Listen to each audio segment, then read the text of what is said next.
आगे बढ़े और इस वक्त हमें ज्वाइन किया है इस्लामाबाद से जमीर हुसैन। जमीर हुसैन बताइएगा, इस्लामाबाद में ईद उल फितर किस तरह से मनाई जा रही है?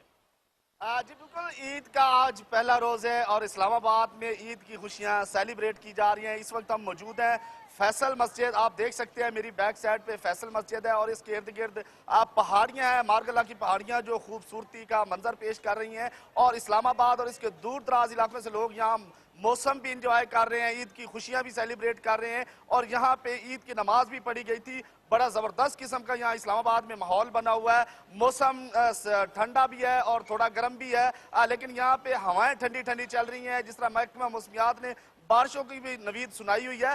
तो बिल्कुल यहाँ पे आप देख भी सकते हैं, ईद का पहला दिन है। इस्लामाबाद के शहरी खुशियाँ सेलिब्रेट कर रहे हैं अपनी फैमिलीज के साथ, अपने बच्चों के साथ, अपने बहन भाइयों के साथ। यहाँ पे दूर दराज इलाकों से लोग यहाँ आए हैं और उसके अलावा जुड़वा शहरों के लोग भी यहाँ पे मौजूद हैं। सेलिब्रेट की जा रही हैं ईद की खुशियाँ। पहला दिन ईद का है और यहाँ पे आप देख भी सकते हैं इस्लामाबाद की फैसल मस्जिद के ग्राउंड में खूब गहमा गहमी है। लोग यहाँ पे इंजॉय कर रहे हैं, मौसम भी इंजॉय किया जा रहा है, ईद की खुशियाँ सेलिब्रेट की जा रही हैं। और जब हमारी यहाँ लोगों से बात हुई तो उनका कहना था कि हम हमेशा जो है जब भी खास दिन आते हैं तो इस जगह का रुख करते हैं, क्योंकि ये तारीखी जगह है और पाकिस्तान की यह वाहिद जगह है जिसको लोग बड़े शौक से देखने के लिए आते हैं। यही वजह है कि आज ईद के दिन की वजह से यहाँ पे बहुत ज्यादा रश लगा हुआ है और यहाँ पे लोग मौसम को भी इंजॉय कर रहे हैं। और ये जगह जो है खूबसूरती के हवाले से भी बहुत इस्लामाबाद का मौसम खुशगवार होने की वजह से ईद का मजा भी दोबारा हो गया है। बहुत शुक्रिया जमीर हुसैन हमें अपडेट करने के लिए।